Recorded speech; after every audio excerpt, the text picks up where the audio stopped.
Ya, selamat pagi.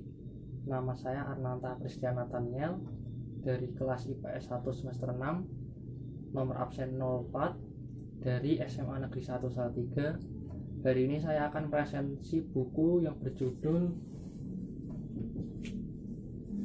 Babad Giyanti, Palihan Nagari dan Perjanjian Salatiga, karya Sri Wintala Ahmad. Untuk identitas bukunya, judul bukunya Babad Giyanti, Palihan Nagari dan Perjanjian Salatiga, ditulis oleh Sri Wintala Ahmad. Tempat dan tahun terbitnya itu tempatnya di Yogyakarta, tahun terbitnya September 2016. Penerbitnya Araska Publisher. Tebalnya ada 300 halaman. Ya, yang dibahas dalam buku ini adalah konflik kepentingan dari pangeran-pangeran yang ada di Jawa dan juga raja-rajanya yang mendapat intervensi dari pihak VOC.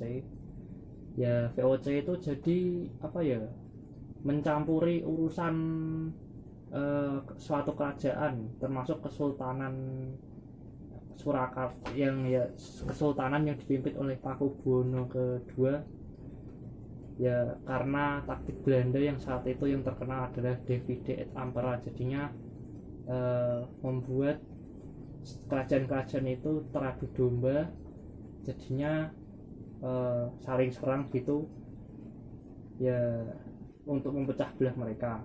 Tokoh-tokohnya itu seperti Pangeran Mangkunegara, Pangeran Mangkubumi, dan juga Pakubuwono kedua dan anaknya Pakubuwono ketiga, tentunya juga VOC. Cerita pertamanya yaitu mengenai VOC yang menguasai Nusantara. Banyak sekali kerajaan yang telah jatuh ke tangan VOC, terutama di Pulau Jawa. Ya,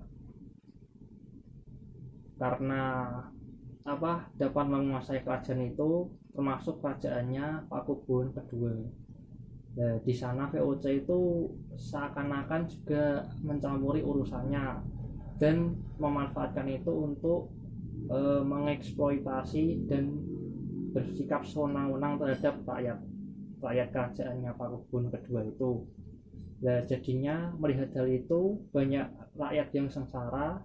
Juga Pangeran Mangkunegara itu ingin melakukan pemberontakan. Jadinya saat suatu pemberontakan tiba, yaitu peristiwa Geger Pecinan yang dilakukan oleh Cina, pemberontakan dari orang-orang Cina itu, Mangkunegara ikut dalam kubunya Cina untuk melawan VOC dan juga memberontak kepada Pakubuwono kedua. Nah, dari situ Raja Cakraningrat dari Madura, Pangeran Cakraningrat dari Madura, membantu pihak VOC dan Pakubuwono kedua untuk melawan pemberontakan itu.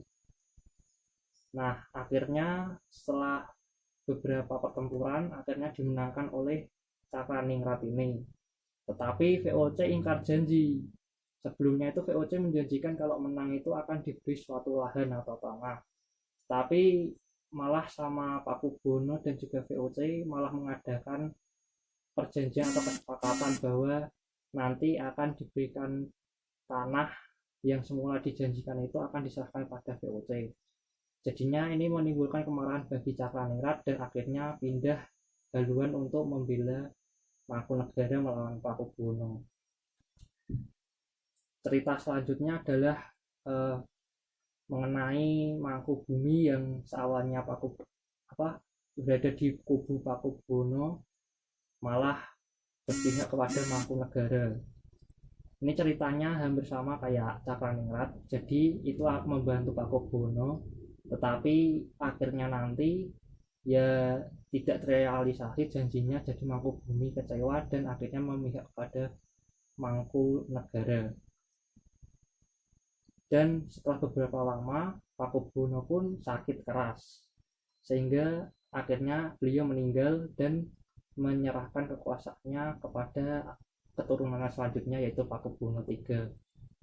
Dan perlawanan Mangkunegara Mangkubumi pun berlanjut melawan VOC dan kubu Pakubuwono III ini, yang memaksa akhirnya mengadakan suatu perjanjian, yaitu perjanjian Giyanti ini, dan juga nanti diakhiri oleh perjanjian Salatiga.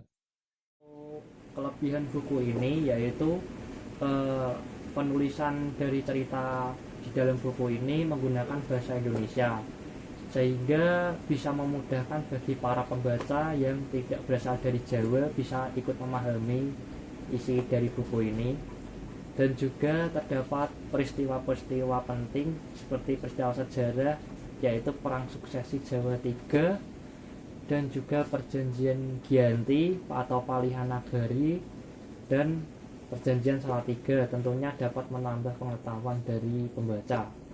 Sementara untuk kelemahannya yang saya temui dari buku ini yaitu terdapat beberapa kalimat yang menggunakan bahasa Jawa keramas, hingga dapat menyulitkan bagi para pembaca yang tidak berasal dari Pulau Jawa atau selain dari Jawa.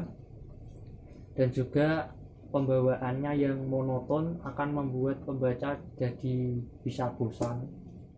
Ya, kesimpulannya adalah buku ini cocok bagi pembaca yang suka budaya Jawa dan juga pembaca yang suka cerita-cerita yang bernuansa kerajaan-kerajaan itu, dan juga dapat menambah pengetahuan pembaca mengenai sejarah terbentuknya Kesultanan Yogyakarta atau Surakarta. Ya, sekian resensi dari saya, Arnanta Krisyanatania. Bila ada kekurangan, mohon maaf yang sebesar-besarnya.